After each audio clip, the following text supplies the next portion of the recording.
الرحمن الرحیم۔ ناظرین، آج کا ہمارا پروگرام سیاست پر نہیں بلکہ ڈی سی کالونی گجرانوالہ کی سیاست پر ہے۔ ڈی سی کالونی گجرانوالہ کا الیکشن بڑا حساب شکن ہوتا ہے۔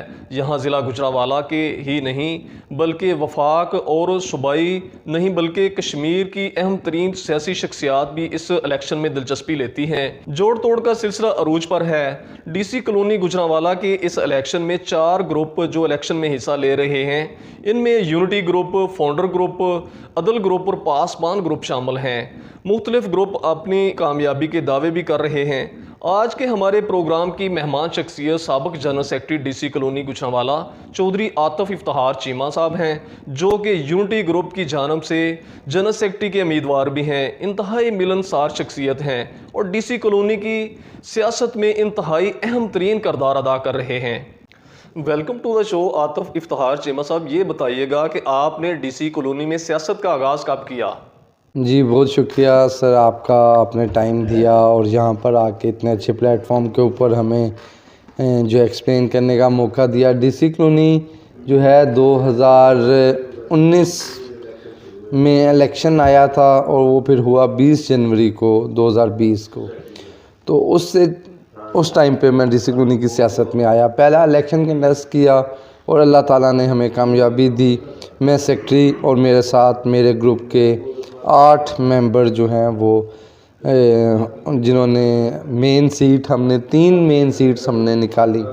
نائب صدر میرے ساتھ وقاص شاہد کھوکھر صاحب ہوئے، میں سیکرٹری ہوا اور ہمارے گروپ کا فاروق شیرہ اس ٹائم کے گروپ کا، تو وہ ہمارے ساتھ فائنانس کی سیٹ پہ ہوا اور باقی 6 ممبرز ایگزیکٹو سیٹس کے اوپر ون کیے۔ تو یہاں سے ڈی سی کالونی کی سیاست کا آغاز ہوا۔ اس کے بعد جو ہے سوسائٹی کے معاملات کو ٹیک اوور کیا۔ 20 جنوری 2020 کو رجیم کا آغاز کیا۔ بے شمار مشکلات کا سامنا تھا، بے شمار جو ہے وہ مسائل درپیش تھے۔ سوسائٹی جو ہے وہ اپنے مشکل ترین مراحل سے گزر رہی تھی، لیکن اللہ کا کرم ہوا اور ہم نے محنت کی اور اس کے نتیجے میں اللہ تعالیٰ نے ہمیں بہت سی کامیابیوں سے نوازا۔ چودھری عاطف افتخار چیمہ صاحب، یہ بتائیے گا کہ آپ نے بطور general secretary D C colony میں کون سے اقدامات کیے اور آپ کس حد تک کامیاب رہے؟ جس میں مین تو جو کامیابیاں ہیں، ایکسٹینشن 3 کا جی ڈی ایس اپرووڈ ہونا اور جی ڈی ایس اپرووڈ ہونے سے پہلے ادھر کی بے شمار اس کے جو این او سیز ہوتے ہیں ان کی اجازت ملنا، اپروولز ملنا، اس کے بعد جی ڈی ایس اپرووڈ ہونا، جی ڈی اے کے بعد ایکسٹینشن 3 کی بیلٹنگ ہونا، بیلٹنگ کے بعد اس کی الاٹمنٹ اور ممبران کا پیسے جمع کرانے کا مراحل، اور پھر سوسائٹی جو ہے وہ اپنے پیروں پہ کھڑا ہونے شروع ہو گئی۔ تو ہم نے جو سولر پینل کے اوپر اپنے اسکول بلڈنگ کو شفٹ کیا، ہم نے جو ہے ٹوڈلرز نور اسکول ٹوڈلرز برانچ کا آغاز کیا، ہم نے جو ہے ہاسپٹل کا پلاٹ اپروو کروایا اے جی ایم سے اور اس کی منظوری لی آر سی ایس آفس سے، ہم نے کھڈے کا پلاٹ 13 ایکڑ وہ اپروو کروایا اے جی ایم سے اور اس کی منظوری لی ہم نے آر سی ایس آفس سے۔ اس طریقے سے الحمدللہ اللہ نے بے شمار جگہوں پہ کامیابیاں دی ہیں اور بے شمار ابھی ہمیں محنت کی ضرورت ہے، اصلاح کی ضرورت ہے اور جو ہے وہ نیکسٹ ٹینیور میں ان ساری چیزوں کی کمپلیشن کا ٹائم ہے۔ دیکھیں جی، مین سب سے پہلے تو جو کام ہے وہ ہمارا جو پیٹرول پمپ آخری مراحل میں ہے اس کو کمپلیشن ہے۔ سیکنڈلی سواں اور میران بلاک کا ہمارے دور میں نقشہ پاس ہوا ہے سوسائٹی کی مارکیٹس کا، وہ کافی بڑے پلاٹ تھے تو اس کا نقشہ پاس نہیں ہوتا تھا، تو اس کو فل 4 جو ہے وہ ڈیولپ کرنا ہے انشاءاللہ۔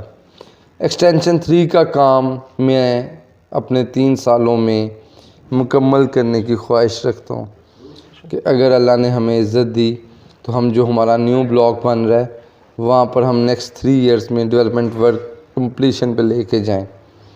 اس کے ساتھ ساتھ ہمارا ہاسپٹل کا پلاٹ اپرووڈ ہوا ہے اے جی ایم سے، وہ اس کے اوپر ہاسپٹل بنانا ہے۔ ڈسپینسری موجود ہے لیکن ہم اپنے رہائشیوں کو بہترین سروسز دینا چاہتے ہیں جو یہاں پر شفٹ ہو چکے ہیں، ان کو 24 آورس جو ہے وہ ہاسپٹل کی فیسلٹی ہونی چاہیے کہ رات کے 3-4 بجے جو ہے وہ اگر کسی کو خدا نہ خواستہ کوئی ہاسپٹل جانے کی ضرورت ہو تو وہ شخص جو ہے وہ شہر یا کسی اور جگہ کا رخ نہ کرے، اس کو ہمارے ادھر ایمرجنسی اور ہر چیز کی ضرورت ہو۔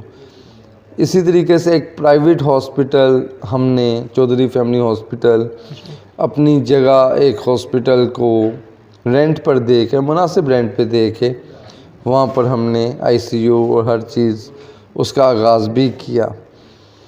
اس کے علاوہ جو ہے ایکسٹینشن 3 کا میں نے آپ کو بتایا ڈیولپمنٹ ورک کمپلیٹ ہونا چاہیے، مارکیٹیں جو مسجدیں ہماری زیر تعمیر ہیں ان کو مکمل ہونا چاہیے۔ ایجوکیشن میں بوائز اینڈ گرلز کیمپسز ہم نے الگ اناؤنس کر دی ہیں، ان کو فی الفور الگ بلڈنگز میں شفٹ کرنا ہے۔ اس کے علاوہ جو ہے ہماری جو روڈز مینٹیننس یا ہارٹیکلچر، مقصد یہ ہے کہ جو رہائشی شفٹ ہو گئے ہیں ان کی سہولیات کو بنیادی سطح کے اوپر دیکھتے ہوئے اور اولین ترجیح دیتے ہوئے ان کاموں کو سب سے پہلے اور باقی جو کام ہیں اس کے ساتھ ساتھ چلیں گے انشاءاللہ تعالیٰ۔ کالج کی ضرورت ہے اور وہ انشاءاللہ اس ٹینیور میں بنے گا انشاءاللہ۔ عاطف صاحب یہ بتائیے گا کہ ڈی سی کالونی کے الیکشن میں یونٹی گروپ کی کیا پوزیشن ہے اور آپ کیا سمجھتے ہیں کہ یونٹی گروپ کی پہلے سے مقبولیت بڑی ہے؟ بس جی یہ تو اللہ کا کرم ہے، ورنہ ہم لوگ تو جو ہیں بہت گناہ گار ہیں اور محنت ضرور کی ہے، اس محنت کے صلے میں اللہ تعالیٰ نے کرم کیا اور یونٹی گروپ جو ہے وہ ڈی سی کالونی کے الیکشن میں بہت مقبولیت حاصل کر چکا ہے۔ 2 گروپ، ایک یونٹی ایک فاؤنڈر اور اس کے علاوہ جو ہے ایک پاسبان اور ایک جو گروپ ہے وہ ہے عدل۔ تو ہر کسی کو الیکشن جو ہے وہ کنٹیسٹ کرنے کا رائٹ حاصل ہے۔ اگر جس طرح ادھر آبادی زیادہ ہو رہی ہے تو لوگوں کے اندر رجحان اور لوگوں کے اندر شعور اور لوگوں کے اندر خدمت کا جذبہ بھی اتنا زیادہ انکریز ہو رہا ہے۔ تو ہم نے بھی خدمت کے جذبے سے لاسٹ ٹینیور گزارا ہے اور نیکسٹ بھی ہمارا جو منشور ہے اس میں یہی چیز ہے کہ اگر اللہ نے ہمیں عزت دی تو ہم دل لگا کے اور جو ہے محنت کر کے جو ہمارے بقایا کام پینڈنگ ہیں اور بہت سے کام جو ہم کرنا چاہتے ہیں جو مکمل ہونا چاہتے ہیں تو ہمارا عہد ہے کہ ہم اپنی اصلاح بھی کریں گے اور بھرپور محنت کے ساتھ ان کاموں کو ان وعدوں کو پورا کریں گے۔ عاطف افتخار چیمہ صاحب ڈی سی کالونی کے ووٹرز کو کیا پیغام دینا چاہیں گے؟